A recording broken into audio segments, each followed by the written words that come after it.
সীমান্ত এবার হাতিবান্ধা বর্ডার বলা যায় দুই অঞ্চলের মাঝে কিন্তু স্থানীয় জান ইউনিয়ন এবং স্থানীয় জান ইউনিয়নের বিএনপি সংগঠনের আয়োজনে টিম ওয়ারিয়ার্সের সংগঠনের আয়োজনে আজকের এই মস্ত বড় ফাইনাল খেলা যেখানে উপর্যুপরি বিশেষ করে মাঝ মাঠে নিয়ন্ত্রণ করে দল নিতে পারছে না।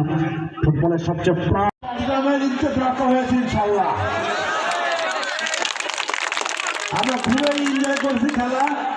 এই খেলা জিয়া স্মৃতি ফুটবল টুর্নামেন্ট, জিয়াউর রহমান শহীদ রাষ্ট্রপতি জিয়াউর রহমানের নামে স্মৃতি টুর্নামেন্ট। শহীদ জিয়া বিএনপির প্রতিষ্ঠাতা এবং উনি অত্যন্ত জনপ্রিয় দেশপ্রেমিক রাষ্ট্রপতি ছিলেন।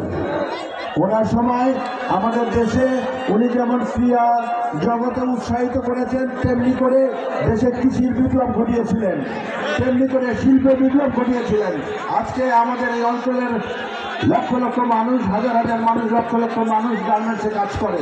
এই গার্মেন্টসের বিপ্লব ঘটেছিল জিয়াউর রহমানের সময়, কৃষিক্ষেত্রে বিপ্লব ঘটেছিল জিয়াউর রহমানের সময়। সেই ধারাবাহিকতায় খালেদা জিয়া থেকে শুরু করে বিএনপির সময় এদেশের উন্নয়ন, প্রকৃত উন্নয়ন সাধিত হয়েছিল। আমরা আশা বিশ্বাস রাখি আগামীতে যদি জনগণের সমর্থন নিয়ে বিএনপি সরকার গঠন করে তাহলে দেশের প্রকৃত উন্নয়ন সাধিত হবে ইনশাল্লাহ। আমাদের সময় কোনো বৈষম্য হবে না। আমাদের নেতা তারেক রহমান সাহেব ইতিমধ্যে ঘোষণা করেছে, যদি আল্লাহর রহমতে জাতীয়তাবাদী দল আপনাদের সমর্থনে সরকার গঠন করে তাহলে দেশের প্রকৃত খেলোয়াড়দেরকে তুলে নিয়ে আসে পৃষ্ঠপোষকতার মাধ্যমে দেশে এবং আন্তর্জাতিক পর্যায়ে নিয়ে যাওয়া হবে ইনশাল্লাহ।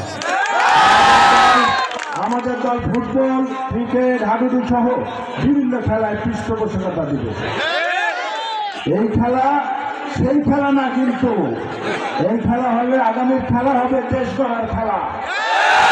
আগামীর খেলা হলো ছাত্র জনতা যে বাংলাদেশ দেখতে চায়, আমরা সেই বাংলাদেশ গড়ার খেলা হবে ইনশাল্লাহ। যারা আজকে এই খেলায় অংশগ্রহণ করেছেন সবাইকে ধন্যবাদ, এবং যারা পৃষ্ঠপোষকতা দিয়েছেন, যারা আয়োজক, সবাইকে আমার ধন্যবাদ জানাই।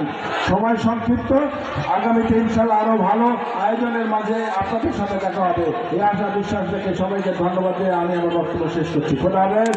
বাংলাদেশ জিন্দাবাদ, জাতীয়তাবাদী দল বিএনপি জিন্দাবাদ। সবাইকে ধন্যবাদ। আমরা দেখতে পাচ্ছি করতে হবে। বললাম তো যাইয়েন না। আচ্ছা হোক হোক, জোর করে গেলে